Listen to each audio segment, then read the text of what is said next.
وقتی کلمه هیپنوتیزم رو میشنوید، احتمالاً تصویر یه فرد اسرارآمیز که مقابل چشماتون 1 ساعت جیبی رو به اطراف تکون میده در ذهنتون ظاهر میشه.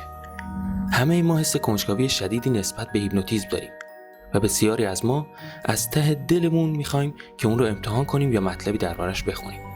اما اصلاً هیپنوتیزم چیه؟ هیپنوتیزم یک وضعیت روانشناختی و فیزیولوژیک خاصه که در این حالت وضعیت هوشیاری فرد تغییر پیدا میکنه و با هوشیاری معمولی هم متفاوته. بیشتر شبیه خوابه، اما با خواب هم فرق میکنه، زیرا فرد هوشیاره ولی هوشیاری اون در یک هیته متمرکز شده.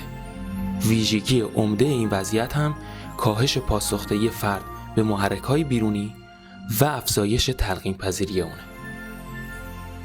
اما اصلا هیپنوتیزم از کجا اومد و کاشفش کی بود؟ چطور یک نفر برای اولین بار دریافت که همچین چیزی وجود داره؟ با من همراه باشید چون ویدیو امروز در اصل داستان کاشف هیپنوتیزم.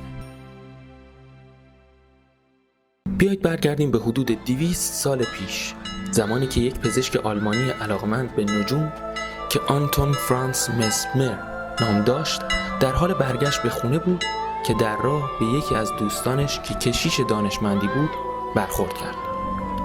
در دستش آهنربایی دید و ازش پرسید این آهنربایی توی دستت برای چیه؟ کشیش گفت که این آهنربا رو برای تسکین درد شکم زنی میبرم. مسمر از دوستش خواهش کرد که نتیجه معالجه به وسیله آهنربا رو به اون اطلاع بده. بعد از چند روز اون کشیش میاد سراغ دکتر مسمر و میگه این آهنربا رو به شکم زنی که از درد به خودش میپیچید بستم و درد شکم زن خوب شد. مسمر سراغ اون زن میره و از سابقه بیماریش سوالاتی میپرسه.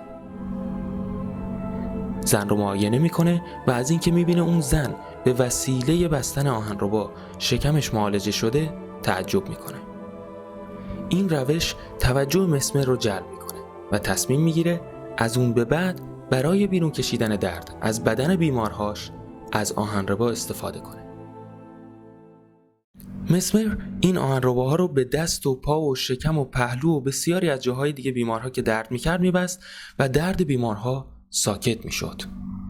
همینجا یه پرانتز باز کنیم و یکم برگردیم عقب. باید بگم که 500 سال پیشتر هم دانشمندی بود به نام پاراسلس که فیلسوف و کیمیاگر بود و دقت و توجهش بیشتر از مردم زمانش بود و علاقه داشت که همه چیز رو آزمایش کنه. به همین دلیل وقتی میدید که آهنربا آهن رو به طرف خودش میکشه و جذب میکنه، با خودش فکر کرد ممکنه آهنربا چیزهای دیگه رو هم مثل درد و بیماری به سمت خودش بکشه و جذب کنه. یعنی درد رو از بدن، از دست و پا و هر جای دیگه بیمار که درد میکنه بیرون بکشه. همین کار رو هم کرد و آهنرباها رو به بدن بیمارها بست و حال مریضها خوب شد. از آن روز به بعد پاراسلس همه جا گفت و در کتاب خودش نوشت آهنربا اراده دارد، مثل سایر فلزات بی اراده نیست. آهنربا نیروی شفابخش آسمانی دارد، زیرا درد و بیماری را از بدن بیماران خارج می کند. تا اینجا شاید بگید ولی آهنربا که واقعا ارتباطی نداره با جذب درد و مرض بیمارها، چجوری ما داریم میبینیم که بیمارا داره حالشون خوب میشه؟ خب باید بگم که بهتره یکم صبور باشیم و به ادامه داستان توجه کنیم. خب حالا برگردیم به داستان دکتر مسمر. دکتر مسمر آهنرباهایی به شکل‌های مختلف رو روی شکم و یا دست یا سر و پای بیمارها میبست و بعد از چند ساعت در چند جلسه یا چند روز بیماران معالجه میشدن. مسمر از این نیروی عجیب آهنربا همیشه در تعجب بود، تا اینکه به خاطر آورد که 8 سال پیش، یعنی در سال 1766 میلادی، رساله دکترای خودش رو تحت عنوان نیروی ستارگان نوشته بود. در اون زمان مسمر عقاید دانشمندان قرون وسطا رو مطالعه کرده بود و تحت تأثیر عقایدشون متقاعد شده بود که از ستاره‌های آسمان نیرویی ساطع میشه که این نیرو در همه موجودات جاندار و بیجان زمین اثر میکنه و در درون موجودات فرو میره. ولی مسمر نمیدونست که این نیرو در کجاست و چطور عمل میکنه. اما حالا که نیروی آهنربا رو در معالجه امراض و بیماری‌های عصبی میدید، تصور میکرد که نیروی ستارگان که در اجسام فرو میره همین نیروه و تصور کرد که همین نیرویی که در آهنربا وجود داره در همه موجودات دیگه هم اهم از انسان و حیوان و نبات و جامد وجود داره. اینجا یه پرانتزم باز کنم و بگم که مسمر به وسیله روش خودش که امروزه به عنوان هیپنوتیزم میشناسیم، تمرکز خودش رو روی بیماری‌ها و مسائل عصبی قرار داده بود و با بیماری‌ها و امراض دیگه کاری نداشت. به عنوان مثال جراحت‌ها و آسیب‌های فیزیکی رو معالجه نمی‌کرد و تمرکز روی همان بیماری‌ها و مسائل با ریشه‌های عصبی بود. خب اگر تا اینجای ویدیو رو تماشا کردید خیلی ممنونم. من در کل توی این چنل هم محتوای روانشناسی تولید می‌کنم که خیلی ممنون میشم اگر به محتوای روانشناسی علاقه دارید چنل من رو دنبال کنید و اگر محتوای خاصی هست که دوست دارید راجبش ویدیو ببینید حتما در کامنت ها با من به اشتراک بذارید. بریم سراغ ادامه ویدیو. خلاصه که روز به روز شهرت دکتر مسمر بیشتر میشد و مراجعهاش بیشتر میشدن و کسایی که از هیچ دارویی برای تسکین دردشون جواب نگرفته بودن می اومدن سراغ دکتر مسمر.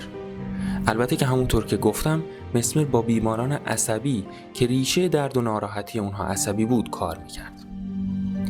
اما درست در همین دوران، درست زمانی که همه به کشف مسمر معتقد شده بودند و همه مردم عادی و پزشکان و دانشمندان تصدیق داشتند که نظریه مسمر صحیح است، در همین موقع مسمر دچار شک و تردید میشه و اولین بار به اشتباه خودش پی میبره.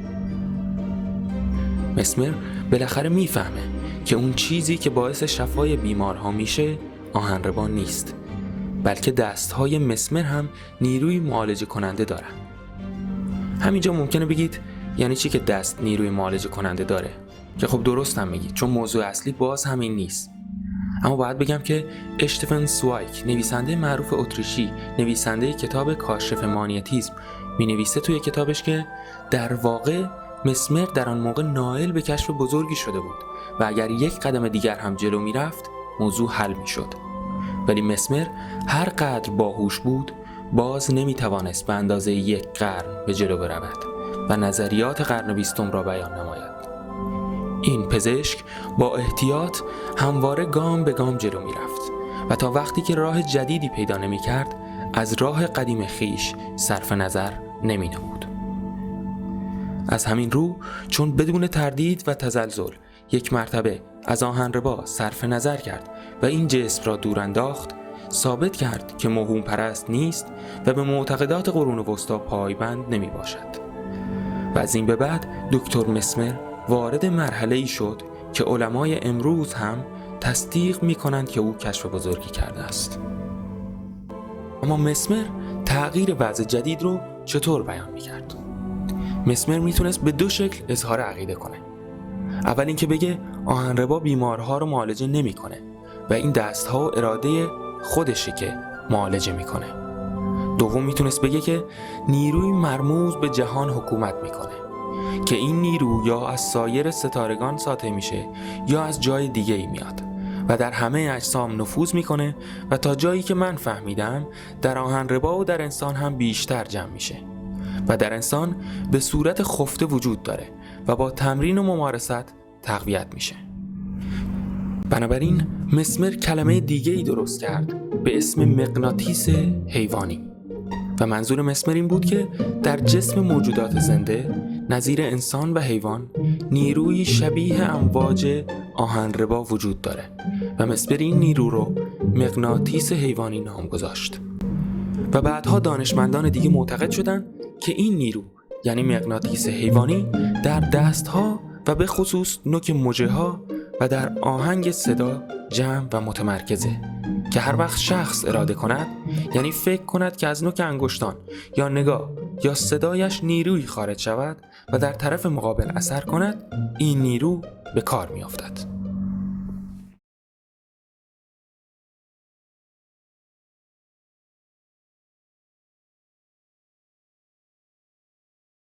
تا اینجا دیدیم که مسمر به خوبی در حال جلو رفتن و کامل کردن تئوری و نظریه خودش در رابطه با چیزی بود که امروزه نام هیپنوتیزم روش میذاریم. مسمر در ابتدا فکر میکرد که آهنربا قوای معالجه بیمارها رو داره و در مرحله دوم به این نتیجه رسیده بود که نیروی اصلی نیروی آهنربا نیست و دستهای خودش هم خاصیت معالجه رو دارن. و اونجا بود که به تئوری جدیدش یعنی مغناطیس حیوانی رسید. اما اوضاع بر نظریه و تئوری پردازی های مسمر همچنان هم بر وفق مراد پیش نرفت. زمان گذشت و به دوره‌ای رسیدیم در نیمه دوم قرن 18 میلادی که دو نویسنده فرانسوی به نام‌های ولتر و مونتسکیو عقاید مذهبی فرانسوی‌ها رو طوری متزلزل کرده بودند که مردم اون زمان دیگه به احکام و احادیث انجیل ایمان نداشتند و همین موضوع موجب شده بود که به دنبال معتقدات دیگر برن و به همین جهت در هیچ دوره سکنه شهر پاریس مثل آن دوره موهوم پرست نبودند و این موضوع فرصت مناسبی به یک عده شارلاتان و حقه‌باز داده بود که جلوه‌گری کنند. اما دکتر مسمر هیچ وقت نمیخواست که با شارلاتان‌ها و حقه‌بازهای اون دوره همکاری کنه و از این معدن طلا که حماقت و نادانی بشره استفاده کنه، چرا که او یک پزشک بود که میگفت نظریه جدیدی را کشف کردم و هیچ منظوری جز این که دانشمندان نظریه من را مطالعه کنند و صحت آن را تصدیق کنند ندارم. در سال 1774 میلادی لویی 16 حکمی برای آکادمی فرانسه و دانشکده طب صادر کرد و دستور داد که بیدرنگ موضوع مانیتیسم را مورد مطالعه قرار بدن و بفهمن آیا مفیده یا مضر. آکادمی فرانسه هم کمیته مخصوصی را تشکیل داد که اعضای اون همه از دانشمندان و علمای بزرگ جهانی بودند. یکی از اعضای این کمیته طبیبی موسوم به گیوتین بود که 7 سال بعد از این تاریخ شرکت در کمیته دستگاهی رو اختراع کرد که در یک لحظه تمام دردهای جسمانی رو شفا میداد و این دستگاه همون گیوتین معروف. عضو دیگر این کمیته فرانکلین مخترع معروف برقی بود و عضو بعدی دانشمندی به نام بایی بود که از علمای نجوم بود و عضو دیگری هم به نام لاوازیه که آزمایشات شیمیش بسیار معروفه.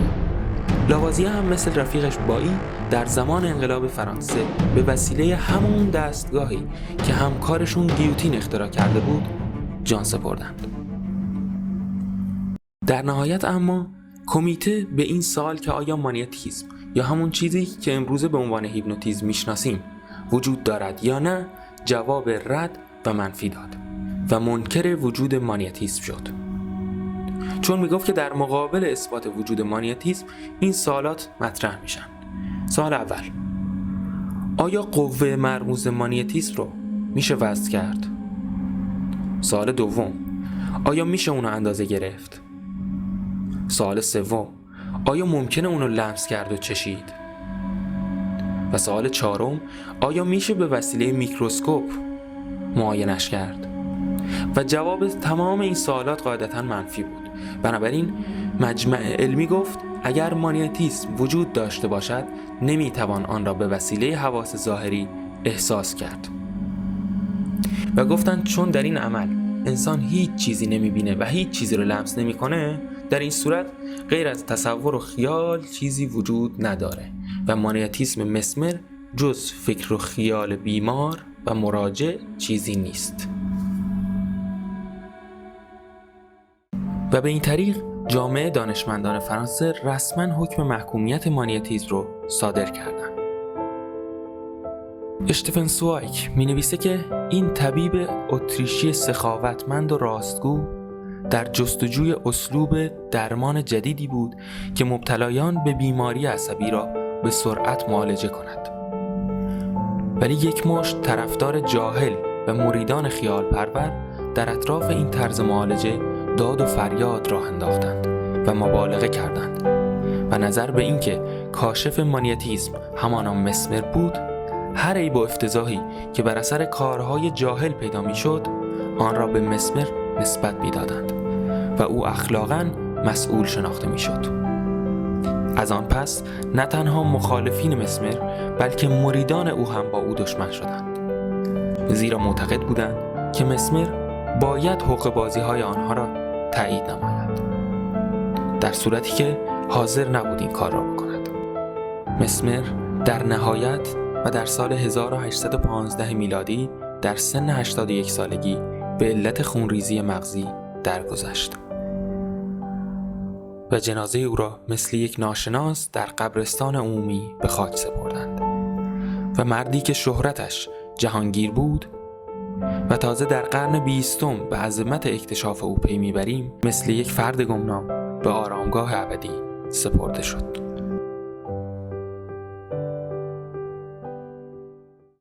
پس از 100 سال بی‌اعتنایی، بالاخره در سال 1882 میلادی دانشمند دیگه‌ای به نام شارکو از اعضای آکادمی فرانسه درخواست کرد که هیپنوتیزم رو مورد مطالعه قرار بده و نظریه خودش رو درباره این علم بیان کنه. و این مرتبه آکادمی فرانسه در صدد این برآمد که در واقع هیپنوتیزم رو که یکی دیگر از رشته‌های مانیتیسم میباشد به رسمیت بشناسه. سرانجام قضاوت بدون اساس آکادمی فرانسه و علمای دانشکده راجع به کشف مسمر 100 سال پیشرفت علوم مانیتیسم را در این قسمت به تأخیر انداخت.